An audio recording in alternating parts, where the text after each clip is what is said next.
Spring, we got treated to a goaltending masterclass tonight in what I beg for. We got the best goaltending matchup that I think you could have possibly asked for this evening. It was a goaltending masterclass between these two netminders in what I can only hope is a preview of this year's Stanley Cup final. Because for a 3-1 hockey game with an empty netter, tonight's game was as entertaining as it gets. Colorado was buzzing early. They couldn't find the back of the net. They go down 2-1 off of a beautiful give and go from Florida. And that team forechecks with as much pressure as anybody in the league. And the Avs responded. I thought their skating was excellent this evening. The net front presence on both of the Devon Taves goals are exactly what you need. And then you get the cherry on top, a 200-foot empty netter for Mikko Rantanen. And that's all she said from Ball Arena. The Avs get a big win after the shootout loss. Yeah, no, this very well could be a Stanley Cup Finals preview. It was my pick for the Cup Finals last year. A repeat of 96. Florida did make it to the Cup Finals. They won the Cup Finals. Colorado, look, they lost Valeri Nichushkin. We know that story.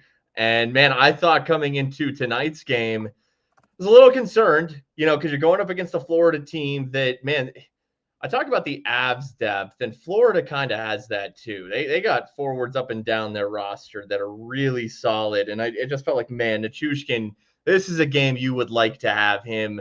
But I also think that this is more evidence that the Montreal game was like, they didn't get up for that game. It's a young team. Hey, good for Montreal. In fact, Montreal went into Florida about a week ago and beat the Panthers 4-0. Shout out Habs. The Canadiens are in a playoff spot right now.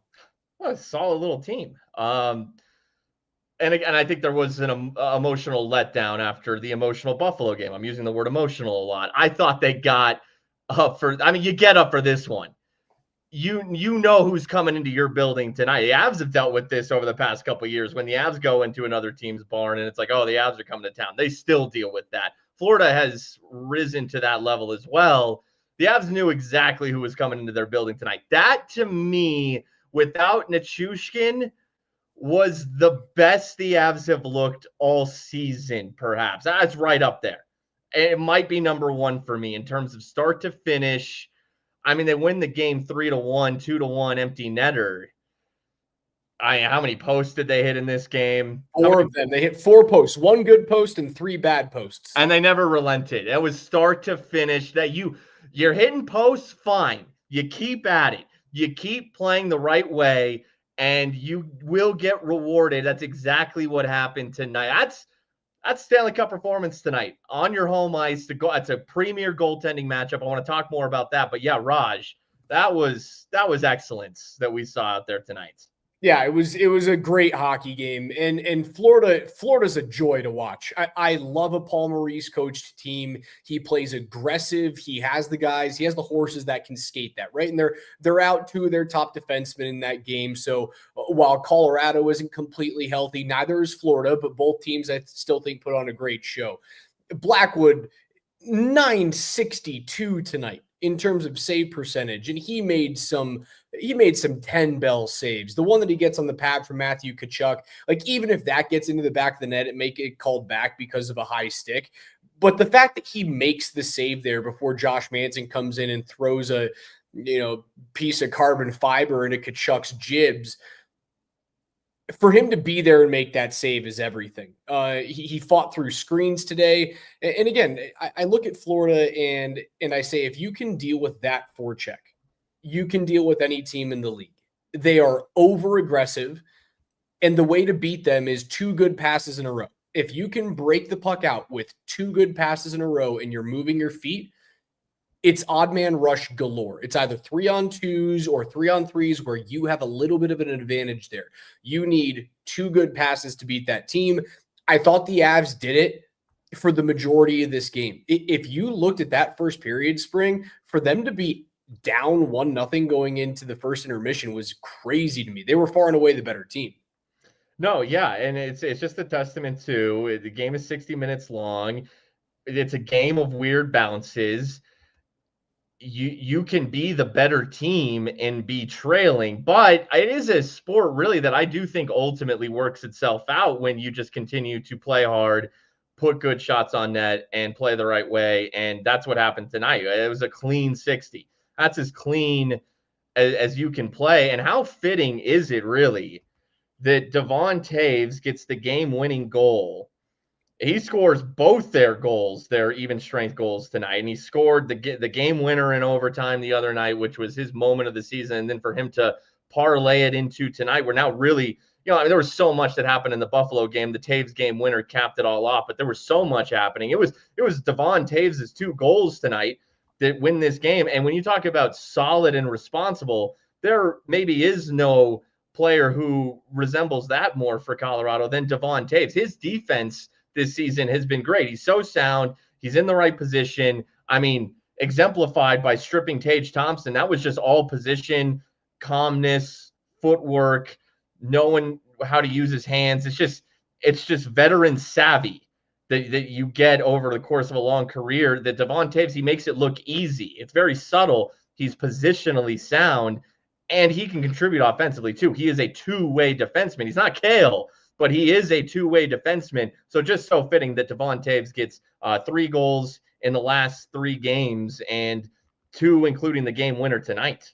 And Taves tonight at 5-on-5, the highest expected goals for of any defenseman on the ice tonight. So that tells you just how much offense he's bringing to the table when it's not a power play. Like if you put power play situations in there, Kale's obviously going to jump ahead of him because Kale plays a minute in 40 seconds of every single power play, and he's ripping one-timers. And I know the power play goes 0-4 tonight. I liked it. I thought they moved pucks well. I thought they got good opportunities. Sergei Bobrovsky was just really freaking good tonight, man. That was Vezina Trophy Bob. Yeah, I keep waiting for him to drop off the way that it looked like his career was going a few years ago as he approached his mid to late 30s, and then he found this resurgence. And I'm just like, okay, that was fun. When is he gonna, get old and come back down to earth? And man, he had a great performance tonight. He was everywhere, got the benefit of some posts, but he had a great game, and so did Blackwood. And it's just, it makes me think, like, sometimes, and this is why I love sports, you just never know where it's going to come from or how it's going to come from. When you look at the last 3 Stanley Cup winning goaltenders, they are Darcy Kemper, Adin Hill, and Sergei Bobrovsky. You just, and now Mackenzie Blackwood, I feel like, is a guy who was a shiny toy that was thrown away. Like Andy liked him, but then he got Buzz Lightyear. Actually, really, he just kind of sucked, to be honest with you, for the Devils. So the Devils just threw him away. And the Sharks were like, okay, let me take you to the toy store and kind of mend you a little bit. And Dude, he looks. Hold on. Did you just pull Toy Story? Did you realize what you did? What did I do? Do you know the toy that Andy drops in favor for Buzz Lightyear? It's Woody. It's Woody. Yeah. Did you do that on purpose, or was that? No, I didn't even do that on purpose. But you're just a obviously the Toy Story Woody. Connor does the Woody. That was my favorite thing you've done all season. It's just it's meant to be with Woody and the Avs and the Wood Shed and the Woods. Mackenzie Blackwood is kind of this out of nowhere guy all of a sudden, but he looks every bit the elite prospect he was. I mean, it is looking more and more by the day. I mean, how many goals have the Avs games have the Avs won recently where they allow 2 or fewer goals? He allows 1 tonight. Like, that keeps you in the game. And you're right, the save on Tkachuk was incredible. And he's had some of those with San Jose. He's incredible, Raj. I love this guy. They've won 8 of 10.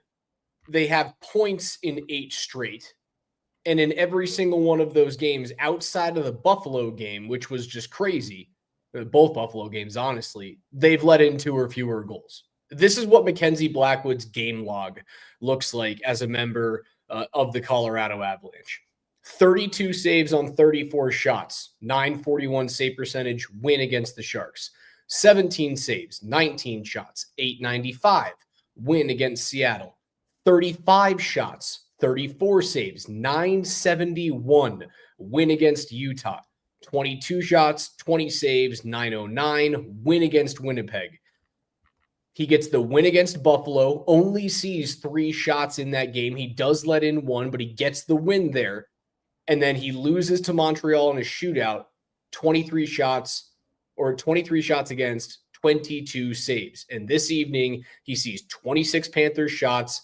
He gets 25 of them for 962.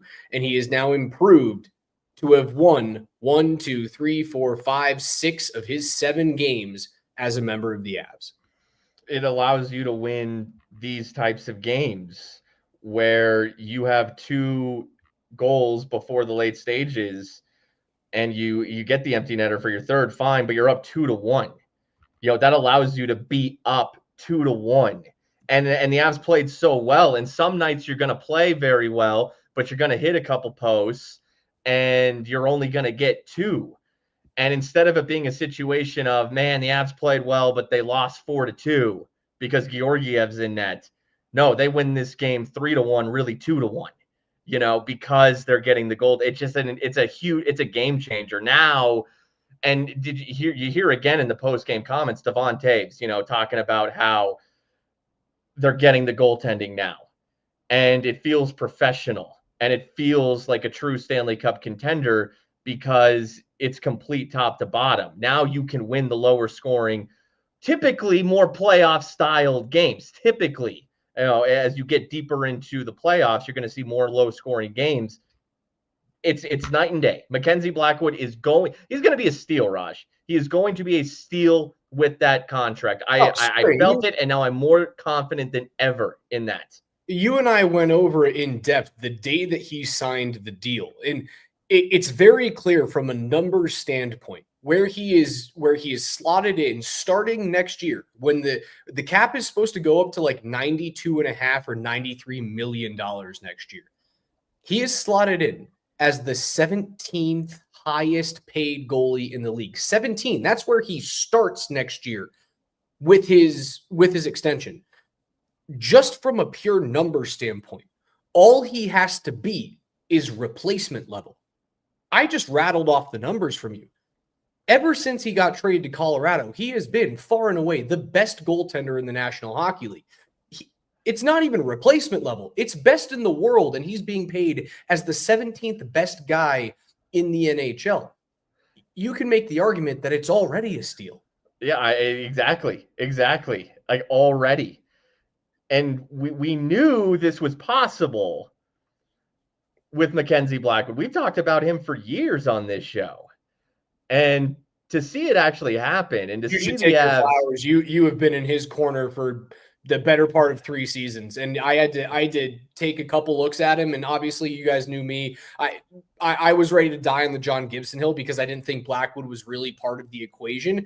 You've been in the Blackwood corner for 3 seasons. I've been because I knew the talent that he was and always kept an eye on him in San Jose, thinking, man, if he could figure it out.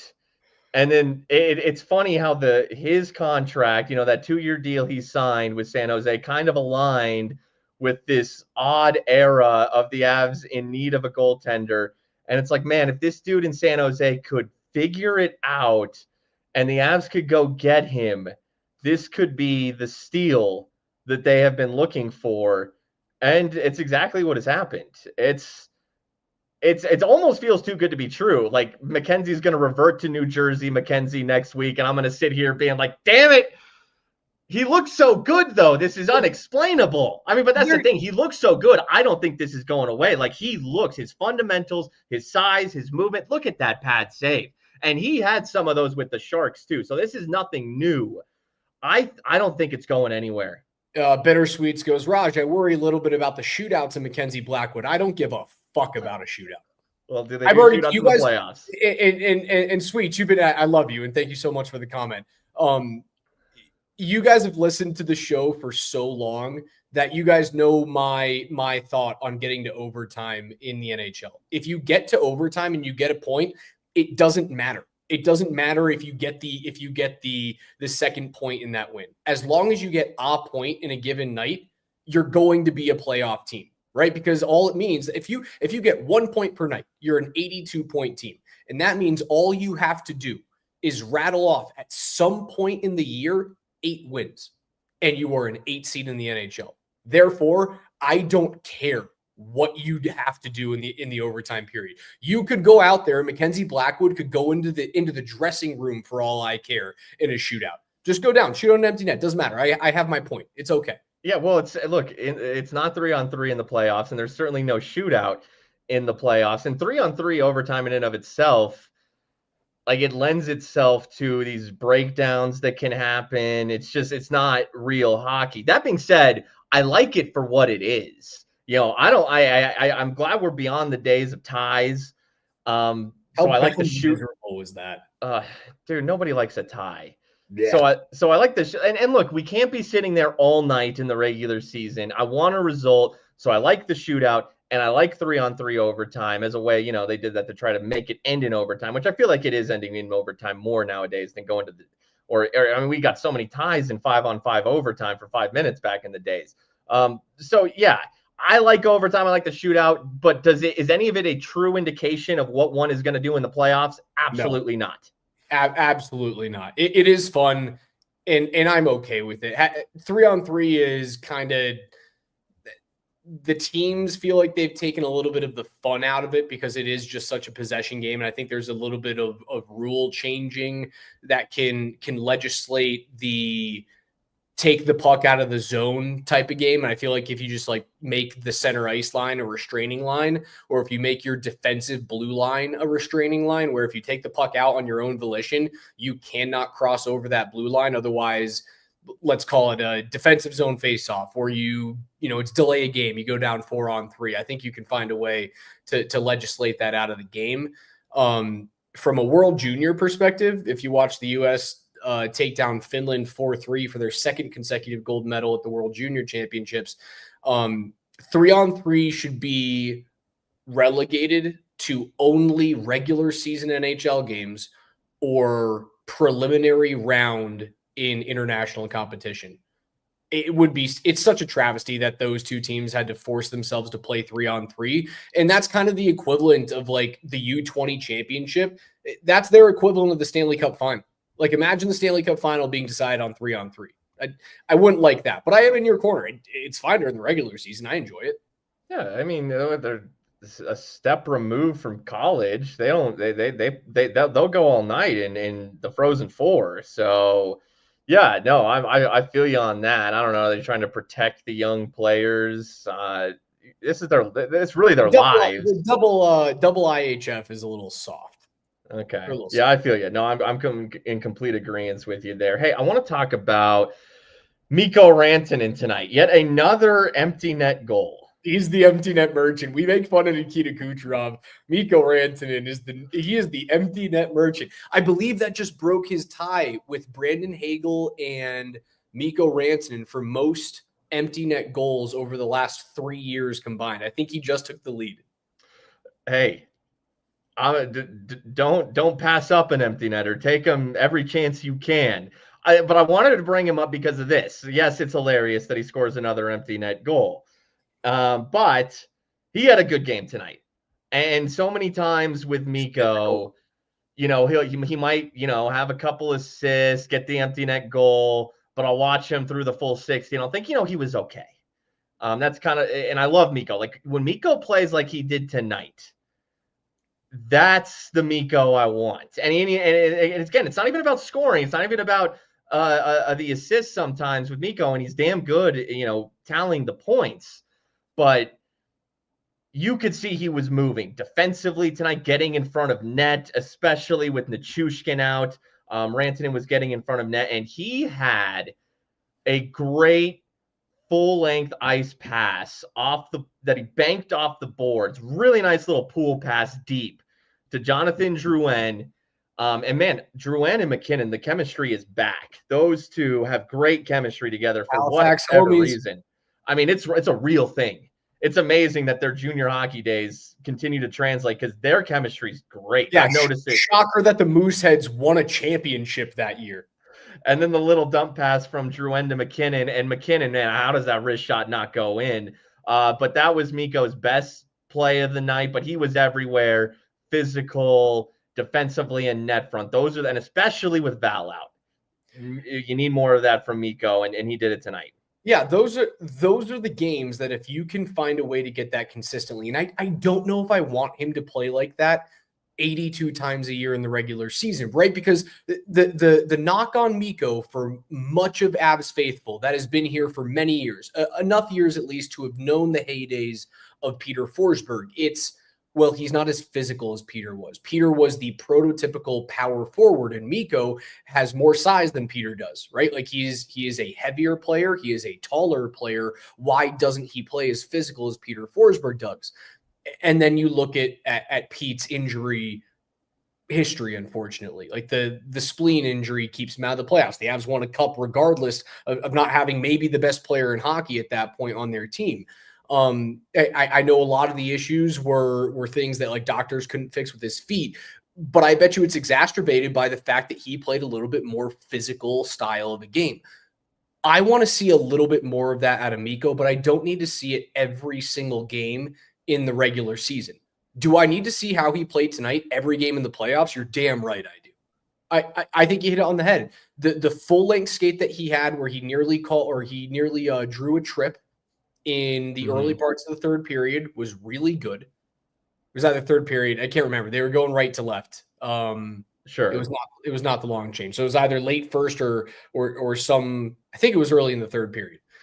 He has that. He has a defensive play where he is the first guy to go out and block a shot after a lost draw in a big time situation up 2-1 in a game late. I don't think he gets a piece of it, but he gets in the shot lane. The shot goes wide. Those are little things that when you look at the contract negotiations and you go, well, how many goals did you really score this year?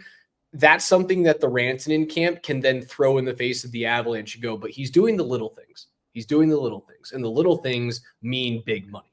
Well, no, you make a really good point, and to reel me in a little bit, because when you bring up the Peter Forsberg comparison and a management, a game management of Mikko in the sense of, the more physical you play, the more likely you are to get hurt.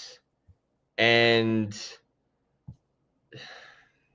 maybe there is a sense where with Mikko himself, or maybe even the team themselves, where, let Val do that. Let Lehkonen do that. Let those players be those really grindy type players. And yeah, sometimes, maybe it makes me watch Mikko and think that there's a little something left to be desired. When I'm watching, the Avs are full of guys who work their asses off.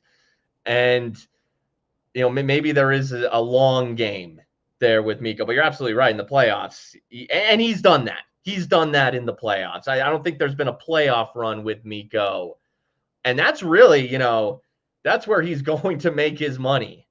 I would say that this contract. Do you think that Mikko wants a stellar cup run on a national stage to add however much to that paycheck that he's going to get when he hits free agency? How many times when we talk about Mikko Rantanen's value do I throw in the points per game playoff performer stat where he is top 10 all time? I'll throw it in there. Yeah, that's something that I would bank on. That's something that I would bet on myself for with Rantanen. But the other thing is, like, we know the Avalanche kind of bring these type of negotiations to the last minute. With Mikko, it took a long time to extend him the first time around. With Gabe Landeskog, and I know you bring up the story of our buddy Peter McNabb before he passed, where we're sitting there down at Breckenridge Brewery off of Santa Fe talking about, like, are they going to get this thing done? There were mere hours before Gabe Landeskog was an unrestricted free agent. Hours. And Pete was like, no, they're going to get this thing done. The organization is comfortable going up until that deadline. Well, and then that means that they might have to deal with Mikko Rantanen having himself, putting on a freaking show. Yeah, what if he wins the Conn Smythe?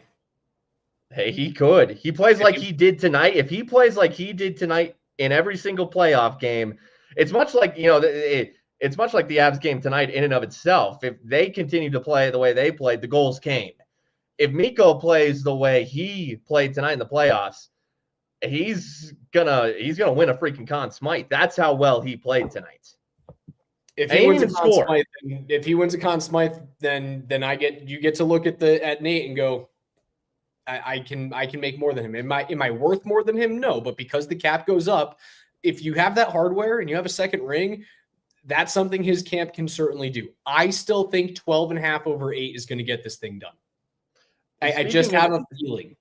On the same wavelength as Mikko Rantanen, and you mentioned Jonathan Drouin. Jonathan Drouin played very well tonight. So he's awesome since he's returned. I told you he's healthy. He looks great. And Val's out, so top power play right now has Middlestat and Drouin with the big three. And I'm curious when Val comes back. I assume Middlestat will come off. Drouin, it's interesting that Drouin's on there because, look, how good has Ross Colton been on power play 1 this year? Arturi Lehkonen can play in that role as well. I love Lehkonen. He's on a long-term deal. He's part of this core, a big part of the core. But they're going with Jonathan Drouin. And all three of those dudes can play that middle role at a very high level. But the fact that they're going with Drouin and his chemistry is so good with McKinnon, they really like him. And I feel like they want him to be a part of this thing going forward. And the reason I say on the Rantanen wavelength is, they're choosing Drouin over Lehkonen and Colton right now on that top power play. They want Drouin around. When completely healthy, I think the first power play unit is McKinnon, Drouin, Makar, Rantanen, Nichushkin. Your second power play unit is Middlestat, Colton, Lehkonen, Gerard, Taves. That's my unit. Those are my ones and my twos. The twos get at most 40 seconds in any given power play, unless the ones have been out there on a 5-on-5 shift, and then they get to start and play a minute or a minute 15 by themselves. Those are my 2 5-man units. And yeah, you're right. They do love him. The issue is if you want to keep that guy around now it's an interesting situation with Jonathan Drouin. It's a bridge deal, another prove it deal at 2.5 this year. He's a UFA next season. He missed a lot of time due to injury. And that was one of the knocks on Jonathan Drouin is, can you stay healthy? Can you stay healthy and can you be a consistent two-way player? He has answered the two-way player question with a big green check mark. He's worth a top 3 pick right now. I don't know how much the injury thing is going to hurt him in negotiations next year. If it hurts Drouin, it will help the Avs keep him. If he stays healthy and continues to produce and look like this, I don't know how they keep him in the fold with the Rantanen extension without moving a big contract out the door. Yeah, and so look, I agree. Ultimately, they get the Rantanen deal done. It is, the Landeskog comparison actually is pretty accurate. But if he were to leave, look, they're playing him. They're playing Drouin over Colton, who's been tremendous in that same role Drouin was playing on the power play, and Lehkonen. There's no reason you can't just keep Colton in that role, especially, let's just develop the continuity. Let's get every single, breath of chemistry out of this thing as we can, not just for this season, but for next season. But no, they want Jonathan Drouin out there. I'm sure they want him back, but man, if you sign Mikko Rantanen, I don't see a world where it can happen. Yeah, he's likely going to be a cap casualty. Maybe Chris McFarland can play some cap gymnastics. I have no idea. A lot of this also has to hinge on Gabe Landeskog's health and whether or not he's playing, whether or not you have those $7 million to work with. If he's done, then there's a little bit more wiggle room. Like, yeah, a lot of that money, or at least some of that money, goes to Mikko Rantanen, but you have wiggle room there. Party on Twitch asks, can they move Val next season? I don't know why the fuck they would ever move that guy. He's the best steal, dude. You know who Val to me is? He's very similar to Alex Barkov. I think Barkov's just a tick more skilled than Val, but you're getting for sure. I think it's just and he's a centerman. He'll being able to play center is a little more versatile, no doubt about it. But it's just the slightest of ticks I think that Barkov has in skill over Rantanen, and you're getting like a 5% max less version of Barkov for $6 million. Are you kidding me? Oh, Sasha Barkov. I think 5% is way too small. These are both big left-handed shots that move, that are effective. I was concerned not having Val tonight against the Panthers team that is filled with guys like that. Barkov, Tkachuk. Dude, Alexander Barkov is not arguably, he's the best defensive forward in the NHL. And he's put up seasons right there. 96 points, 88 points, 88 points, 78 points, 78 points. 5% is right there, man. He's so good. He's never put up a 90-point season in his career. Well, what is the greatest amount of points that Val Nichushkin has put up in his career? Well, when's the last time he's played a truly full season? 5% is not a big enough gap. It's not a big enough gap. He's good, man. He's good. I mean, Val he's the type of player why Florida has the reason they won a cup last year. You know, these big, grindy, skilled players. Florida is full of them. And Val plays that way. And at the clip of he is. Don't get me wrong. We're just responding to the comment of trade Val. It's no. Oh yeah. I get it. Barkov is a great player. He is so freaking good, dude. I've been saying it all season long. Val, that's how underrated I feel Val is. And that's the type of team that this Avalanche team is, that they can be without a player like that tonight. And I was concerned about it coming into the game, and they can still grind. So when they are fully healthy, and Casey Middlestat is their fourth line center, it's going to be tough. I don't see a team better than the Avs in the league. I really don't. Yeah, if they're healthy and if they have goaltending, you're right back in 2022 territory where you walk into every building, every matchup, and throw it on the table and go, yeah, I dare you to show something better than that. I dare you. And that's what they did in 2022. That's what they did when they rattled off 16-4 in 2 sweeps, and they ran through the Edmonton Oilers in the West Final. That's who they are right now. When they are healthy and when they have goaltending, that is who they are. They are a terrifying hockey team to play against. And I think Paul Maurice, I haven't heard his post-game comments. I think I'm going to go look back before tomorrow morning's show and see what he has to say. I would be shocked if Paul Maurice isn't very, very complimentary of his opponent tonight. Can we talk about Juuso Parssinen? Juuso Parssinen gets his first Avalanche assist. He looked good tonight on the game-winning Devon Toews goal. He damn near tipped it in, but actually didn't get a stick on it as Parssinen cut in front of net. Goal goes to Toews. He did he got in that power play that the Avs had before the Toews goal. When there was a couple of subs that came on, McKinnon and Rantanen stayed out there. They were out there for an extended power play. Parssinen was one of the players who came in. I had seen on Twitter a highlight of Parssinen with the Predators. The overtime winner? What was that? Was it the overtime winner? I think it was a goal. I think it went in. Either way, it was a move where he went between the legs and shot it. Overtime winner. Okay, yeah. Dude, this dude can go between the legs top shelf. That is some skill. He did that in the NHL, not in some other league. If you are able to pull that off in the NHL and you are 23 years old, this kid's got some skill. Yeah, he can move. I thought he was really solid in the corners in terms of puck protection, reestablishing cycles this evening. I'd like to see him more on the PK. I haven't really noticed him if he's played a lot of penalty kill minutes. I would assume he's getting mixed in there. If I look at the box score, let's see where the Avs box score has their PK time. Did he play any penalty kill time? I'm not entirely sure. I'll have to take a look at that a little bit later. Hold on, I might be able to tell you right here. He did not. Okay, I would like to know if he can add that to his game. I think that would make him more valuable to me. I liked him more than I liked Oscar Lawson in the last game, and I noticed Parsonen more tonight than I did against Montreal.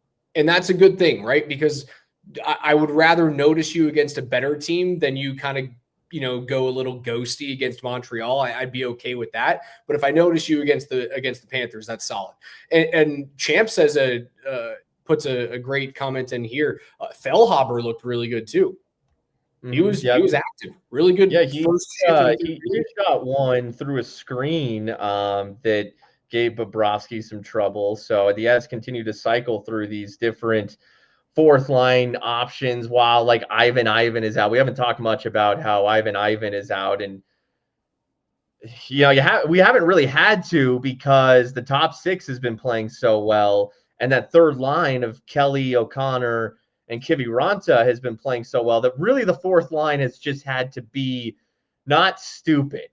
Just don't make dumb mistakes. Just check and play solid when you're in the game. And if you can get any added skill like a Parsonen is showing, there's kind of auditions right now for when Ivan gets back, who sticks around right now. Parsonen, leader in the clubhouse.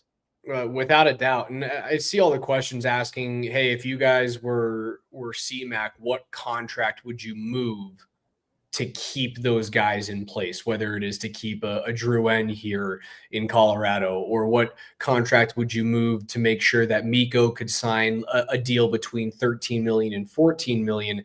And I keep looking up and down the roster and I go, well, I'd try and see if I could strip as much money away from the bottom six as possible. But look at the bottom six spring. The only guy making north of $1 million in the bottom six tonight is Logan O'Connor. Kiviranta, 775. Fellhaber, 775. Parsonen, 775. Enola, 870. Kelly, 825. There's only pennies to shave there. So then you have to look into your bigger deals, and your bigger deals would then be Colton, Gerard, Manson. Because if you look at the bottom two pair on your blue line, you're also looking at either rookie deals or league minimums. So those are the three contracts that you would have to be looking at. If the Avs are forced to move a contract to either make money for Mikko or to make sure that they can extend Mikko and then keep a guy like Jonathan Drouin, there are three contracts that they would have to look at: Ross Colton, Josh Manson, Sam Girard. That is the plain truth of the situation. Yeah, no, that's exactly what it would be. I would have to say the most likely of the three, and we'll play an elimination game here. Automatically, I'm going to eliminate Ross Colton. We just talked about Barkov's ability to, he's a center, and Colton's a true center. And Colton has shown he can play excellent on the wing as well. How good has he been there this year? He's played mostly wing this year as Ross Colton. Has been fantastic. He's such a good player. So that's a no-go. Look, Josh Manson had a great game tonight. Josh Manson was very physical tonight, and it's exactly what he's supposed to be. And I like Sam Malinsky. I think he has continued to progress this season. I think Sam is more right now in his career. He's more of that puck-moving, lighter defenseman, but I'm seeing some signs of him maybe over the course of his career. I see potential for him to up his physicality a little bit. Could Sam be the heir apparent to another Sam? If that were, it would have to be Girard. But Girard, you want to put on any previous edition of Between the Pipes? He's underrated. He's solid. He's underrated. And if Makar is to get hurt, which can happen, Girard is the perfect, substitute puck moving defenseman. And really, the Avs are built on a top four top defensemen. If you take even one of those four away, Sam Malinsky better be ready. He better be ready. And it does look as though Malinsky is, while he's established himself as an NHL defenseman, he's still finding his way in the league. I think it's very clear in terms of a nightly basis, consistency, puck handling, clearing net front, and using his feet as like what Sam does that is so underrated. When he has space, man, he takes free ice better than like 95% of NHL defensemen in the league today. If there's ice in front of him, he takes it. It's free. I'm going to go break the puck out with my feet and then zip a puck. The unfortunate part of the situation is he is the most movable contract. $5 million, 2 years remaining for a defenseman that's 26 years old. He'd be well sought after.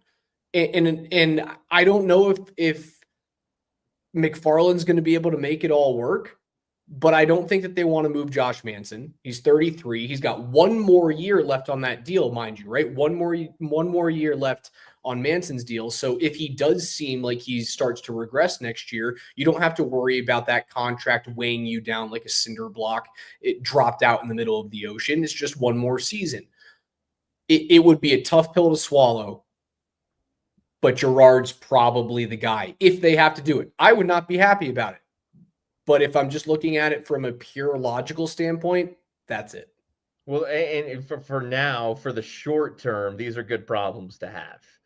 They're not problems you want in the off season because someone might have to go, whether it's Drouin or someone else. But good problems to have right now. Great problems to have right now. Yeah. Hey, last thing. Game of weird bounces all around. Makar's post to Bobrovsky covering it with his butt. McKinnon's post. Taves finally scores off the post, but that had to go off Bobrovsky's ass as well. After the play I'm going to get to, there was a play where the puck goes straight up into the air. Cool play. And nobody knows where it is until it comes down like right in front of Blackwood and he has to make a save. That's the type of game of bounces that it was. And just before that weird play, there was a delay of game called on Logan O'Connor for, a puck that he gets on a pass around the boards that he almost jams on the boards themselves and then shoots out of play. The Avs have to go on the kill. They kill it off. The Avs have been so good on the kill of late. They killed every Florida power play tonight. They had a long streak going that ended a couple games ago, but they've gotten right back on track. The kill has been great. Impressive to see even without Nichushkin, who is their best forward killer.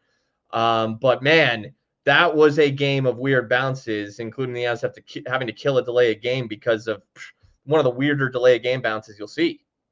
Yeah, Avs were solid tonight on the PK. Super solid tonight, as they have been. Let's look through those PK stats over the last few games. Power play opportunities for Montreal last game, 3. They went 3 for 3. Buffalo did score 2 goals on 3 power play opportunities, but prior to that, they go 2 for 3 on the kill against Utah, 1 for 1 against Seattle, 5 for 5 Anaheim, 4 for 4 San Jose, 2 for 2 Vancouver. They have been turning that around. And I'll always bring up the Bowman number. And right now, where are the Avs sitting in terms of rank for both power play and PK? For power play percentage, Colorado sits right now at number 11 at 23.6. And for PK, I think they're probably right in the middle of the league, a little less than middle of the league. They're at 23 at 77%. They've still got a little bit to go to get into that top 10, right? To get into that, can you be top 5 in power play and top 7 in PK? And that's when you really get to the conversations of like, oh, this team is unbeatable. They've got a lot of ground to make up on the PK, but they have turned it around as of late. And I think that number is going to continue to get better when Nichushkin gets back, and now having Blackwood too is helping so much on that penalty kill. Speaking of Mackenzie Blackwood, I was looking tonight. I'm always curious. I was looking at his record on the season and also was checking out his career record. He's inching closer to getting back to 500 on his goaltending career. He's now 7-1-1 with the Avs, with that one, the overtime loss being to Montreal. He's now 87, 92, and 26 in his career. Bro, I'm telling you, blink. And Mackenzie Blackwood is going to be like 20 games over 500 in his NHL career win-loss record. This is a goaltender who has been sub 500, but hovering, getting just back to over 5. He's just a few wins away to being a over 500 goaltender, win-loss wise in his career. Blink and look at his career numbers in 2 years, man. You're going to look at those things and you're going to be like, damn. Mackenzie Blackwood, out of nowhere, went from sub 500, the depths of hell in San Jose, to like 30 games over 500. Like it's freaking nothing. And I guess the question will be is if he, he's not going to stay this hot for the entire season, right? He's not going to be this good. There's going to be times where he looks human and the Avs lose a game because of goaltending, but it's going to be far and few between as compared to what it was this year with Alexander Georgiev. The question remains, though, I wouldn't say remains. Maybe I guess the question moving forward for this year is if he regresses down to just like an above average goalie and doesn't fall off the table, he could very seriously be in Vezina Trophy conversations by the end of the year. Hellebuck looked like he was going to run away with it at the beginning of the season. Connor Hellebuck has been amazing. But if he rattles off a bunch of wins and Colorado just looks like unbeatable and the Avs compete for the Central Division crown, or they get the 2 seed in the Central and they compete for the 1, he'll be a main reason and he will get votes for it. Blackwood has a .938 save percentage in 9 games, with the Avalanche. .938. I mean, that is a far cry from like the .850 that we were dealing. 938 is the save percentage. What's the goals against average? 169. Very nice. 169. Both of those would lead the league right now. The best save percentage in the league for a goaltender that's played at least 15 games is Anthony Stolarz, but he's only played 17. Hellebuck has played 32 games. He's 24-6 with a .926 save percentage. For goals against average, he also leads the league. He's a .209 for goalies that have played around as many games as he have. Let's call it, 25 starts or 20 starts. He's led the league since the beginning of the season. But if you take Mackenzie Blackwood's only Avalanche starts, he's the second best goalie in the league. Georgiev's career save percentage is .906. Blackwood's career save percentage is .906. We're about to watch 2 different line graphs occur here. 100%. Okay? Ships passing in the night, baby. That's what we're about to see happen here. And yeah, look, you never know where you are going to get a breakout star performance run from. Who had Bobrovsky rising from the dead and leading Florida to a cup? Who had Adin Hill, coming into his own and leading Vegas to a cup? Who had this time last year Mackenzie Blackwood coming into his own? And then we'll see how the rest of this story unfolds. Ben asks, did you guys talk middle stat power play? Yeah, we did talk middle stat and power play and where we see both of those 5-man units shaking out when everyone is healthy. I thought the power play was fine tonight. I know they go 0-4, but I thought that they created grade A opportunities. I just thought that Sergei Bobrovsky was excellent. He also asked the question, who plays in net on the back-to-back spring? Who would you rather see as the Avs go into a back-to-back Wednesday, Thursday at Chicago, at Minnesota? Well, they have 2 options here. They can do what Winnipeg did when the Jets played the night before New Year's Eve and then came to Denver, and they play. I think it was Nashville that they played the game before. Guarantee your points.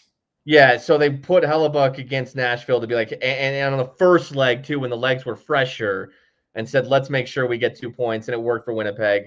So the Avs could go Blackwood against Chicago, better ensure themselves 2 points. They could do what Winnipeg was scared to do, and that's test themselves. Granted, I say scared, like I get it though. This as is a big business. of a dumpster fire as Nashville has been this year, there is a chasm between them and Chicago. The Blackhawks are a terrible hockey team. They are. Didn't Chicago just get like a decent win over someone all right after obviously they played like I can't get the taste of the Winter Classic out of my mouth. No, they beat the Canadiens and then they got crushed by the Rangers. Go figure. The Canadiens can beat the Panthers and the Avs, but can't beat the Blackhawks. Chicago is a bad hockey team. They're very bad. I think you throw Trent Miner at Chicago and you expect to beat a bad team, and maybe you have to win a track meet, and then you throw then you throw Blackwood at Minnesota and hope that he shows up and stops 35 of 37. Minnesota's not going to like facing the Avs if Blackwood's in net. That's going to be a rude awakening for them. And they'll get the luxury like the Avs did with Winnipeg of the Avs being on the second night of a back-to-back skating-wise. Blackwood would be fresh if they hold him off for that one. But yeah, that's a dangerous team that's chasing Minnesota, that's chasing Winnipeg. I mean, the Avs I saw it was 7 points back of Winnipeg coming into tonight. I don't think Winnipeg played tonight. That should be 5 points back of Winnipeg now. Trying to pull the standings up here. Standings right now in the Central Division: Spring, Winnipeg at 56 points, Minnesota at 54, Colorado at 51. And the games between those three teams have now evened out. Dallas still trails in games played by 3, and they trail in points by 2 to Colorado. They sit at 49 points. Man, you're 3 points back of Minnesota, 5 back of Winnipeg, 3 back of Minnesota, and you play them coming up. And that's a 4-point swing right there if you go win that game. Unfortunately, it will be the second night of a back-to-back, but who knows? Who knows? I mean, the Nuggets are awesome on second night of back-to-back, so and it's Chicago. Maybe you just boat race Chicago. You play a ton of Juuso Parssinen in the third period. Yeah, get out to a 3-0 lead and just take your foot off the gas like Tampa Bay did you twice this year when they had to face that horrendous goaltending performance. Remember that first Tampa Bay game where they scored 3 goals in like 8 minutes and then just went, yeah, we're just not going to play hockey for the rest of the night. We'll be okay. It was the lone Kaapo Kähkönen start of the year. That is the name of this season. Forget anything else. The name of this season. The name that most embodies this season is Kaapo Kähkönen, because he is a reminder of where the Avs were goaltending wise. The fact that they were like, dude, we got to go put a waiver claim on Kaapo Kähkönen. Like that to me is the name of the season, and that Tampa game should be remembered forever. Oh, that Minnesota game, Spring, the Minnesota game might not be as difficult as we think. Minnie is in a big injury bug right now. Jacob Middleton. They've won 3 in a row. They've won 3 in a row. However, Jacob Middleton is out with an upper body injury for the game tomorrow against St. Louis. Kirill Kaprizov is still out with his lower body injury. Jared Spurgeon, the defenseman, is out with a lower body injury as well. They're not healthy. Those are 3 big-time players for them. And then they are due to come back down to earth. And, you can only withstand the injury woes so long. They just went into Carolina and won 4-0. That is an impressive win, especially undermanned. Billy Guerin pulling the strings. What was that? Is Billy Guerin pulling the right strings finally? Yeah, apparently. Philip Gustafson, you need the good goaltending. He's been very good this season. You got to have the goaltending, and, the Avs have it now. All right, Spring. I think that'll do it for us tonight. Avs with a nice big ol' 3-1 win with an empty netter. Mikko Rantanen gets his 24th of the year. A beautiful performance from Mackenzie Blackwood as he outduels Sergei Bobrovsky in a goaltending masterclass from both the Avs and the Florida Panthers. And in what we could only hope is a preview of a Stanley Cup final this year. That would be a hell of a 7-game series between those two clubs. The next time that we will talk to you guys will be on Wednesday evening, an early game for the Avs. 5:30 puck drop on the road at Chicago as they'll take on Connor Bedard and the lowly Chicago Blackhawks. 5:30 puck drop, and Spring and I will be on sometime around 8:30 or so to break that game down. First of a back-to-back for the Avs. Chicago, followed by Minnesota. But that'll do it for us for tonight for Spring and our friends at Safeway. I'm Alex Ryan. Tune in tomorrow morning on Altitude Sports Radio 92.5 for Brett Kane. He'll be on at 6 a.m.